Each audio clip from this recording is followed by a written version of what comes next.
दोस्तों, आज की हमारी ये हॉरर स्टोरी है इकबाल नाम के एक ऑटो ड्राइवर की।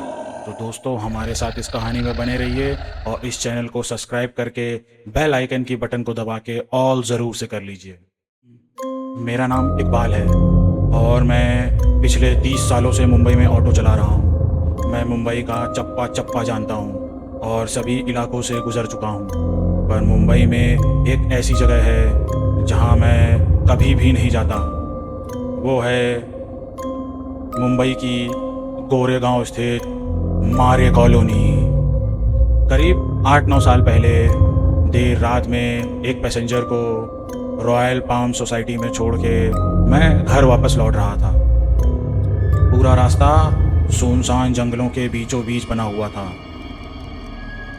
उस दिन हवा बहुत ज़ोरों से चल रही थी, हल्की हल्की ठंड भी थी। मैं किशोर कुमार का गीत गुनगुनाता हुआ जा रहा था कि अचानक मेरी ऑटो के सामने एक औरत आ गई। मेरी गाड़ी झटके से रुक गई और मैं उस औरत से माफ़ी मांगने के लिए उतरा, मगर वहाँ दूर दूर तक कोई भी नहीं दिख रहा था। मुझे लगा कि ये मेरी आंखों का कुछ धोखा है, तो मैं ऑटो में वापस बैठ गया। जैसे ही मैंने ऑटो स्टार्ट करी, वो जो औरत थी वो मेरे बगल में आके खड़ी थी और उसने मुझसे कहा, थोड़ा आगे तक चलोगे? और वो पीछे बैठ गई। उस औरत ने फटे पुराने कपड़े पहने हुए थे और वो मट्टी में लपटी हुई थी। उसका चेहरा उसके बिखरे बालों से छिपा सा हुआ था।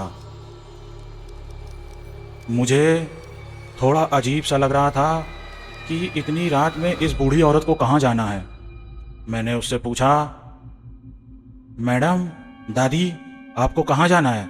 उसने जवाब में कहा, मुझे शमशान जाना है, बस मुझे वहाँ पे छोड़ दो। मैंने जब यह सुना तो मैं डर गया। उसकी आंखों में मैंने एक अजीब सी चमक देखी और उसके बाल जब हवा से उड़े तो उसका गला हुआ चेहरा देखकर मेरी आंखें फटी की फटी रह गईं। मेरे पूरे शरीर के रोंगटे खड़े हो गए।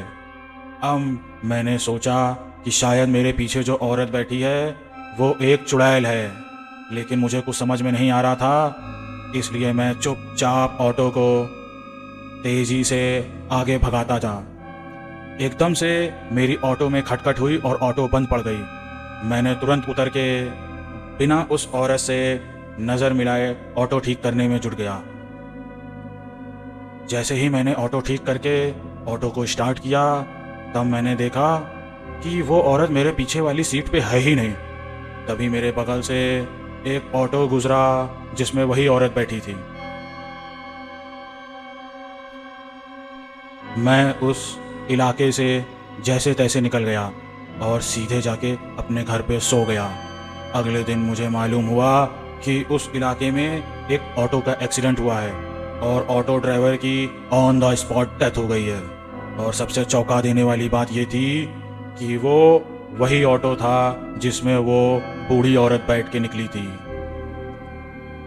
इस किस्से के बाद मैंने कई कहानियाँ सुनी कि आर्य मिल्क कॉलोनी में किसी सफ़ेद साड़ी वाली एक बूढ़ी चुड़ैल रहती है और वो ऑटो ड्राइवर्स को और वहाँ से जाने वालों को मार देती है।